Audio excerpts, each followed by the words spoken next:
Hello guys, sa video na ito, sa content na ito, pag-usapan natin ang tag or tagging. Meron kasing isang follower na naman natin, si Ma'am Melissa. Tawagan natin si Ma'am Melissa. Meron siyang katanungan, siyempre welcome sa ating tanong mo, sagot ko. At ito yung katanungan niya guys, basahin natin. Sir, ask ko lang, ano ba ang advantage at disadvantage sa tag or tagging? Please give me an info about this. Thanks for the answer. Wow, English speaking si Mama. Okay guys, sagutin natin to. Siyempre, kailangan din natin pagre-research talaga para masagot din natin kung anong dapat natin magandang sagutin sa mga katanungan na binabato sa atin. Okay ma'am, itong tag or tagging is may advantage nga at disadvantage. Anong gusto nyo unahin ko? Music, maestro naman. Music. Huwag yan, palitan mo yan. Hot yan. Palitan mo. Good. Okay, unahin natin ang advantage. Kapag nag-tag ka ng isang tao is malaking possible na dumami ang views mo sa iyong mga content. Dahil nga, ang taong tinag mo, siguro kung maraming friends o kaibigan, mapapanood din yung mga videos mo dun sa kaibigan ng tinag mo. O diba, di mas maraming makapanood, mas maraming views. So, pabor mo yan. So, ito namang disadvantage. Ito nang masama.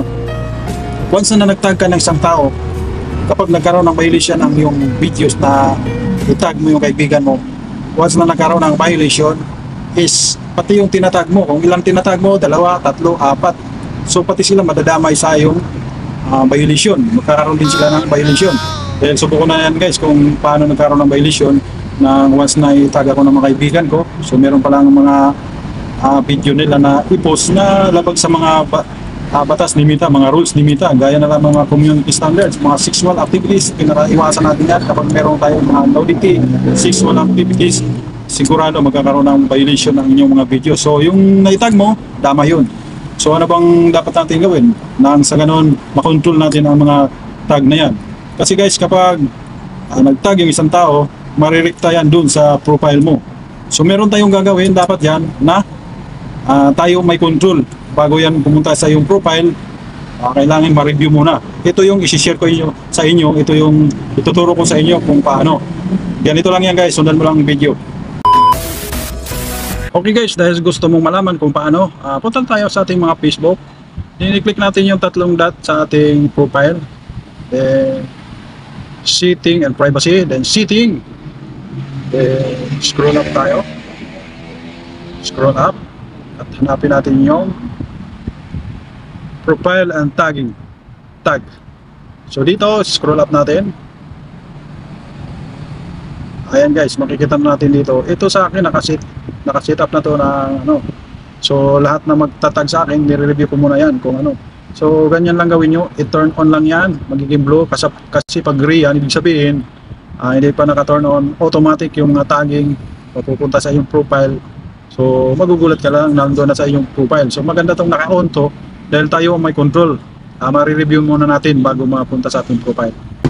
Sana guys, nasundan nyo ang aking video tutorials at kung nakatulong, ibahagi na lang sa iba nang sa ganun. Malalaman din nila kung paano i-on yung button dyan. Nang sa ganun, hindi na automatic mapupunta yung mga tag nila sa kanilang profile. So sila may control. Diba? Ganito yan guys, kapag na-on mo na yung dyan, ibig sabihin na-on mo na yung pinaka-review tags.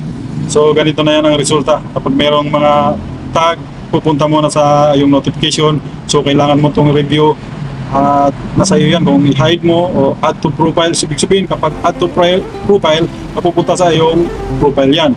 Kapag hinide mo naman yan at siyempre kung hindi mo nagustuhan yung video na yon, yun nga, pag na-review mo at merong mga hindi maganda, pag ni-hide mo yan, hindi mapupunta sa iyong profile yan. So ibig sabihin, nakatago na lang yun. So ibig sabihin, hindi mo tinanggap.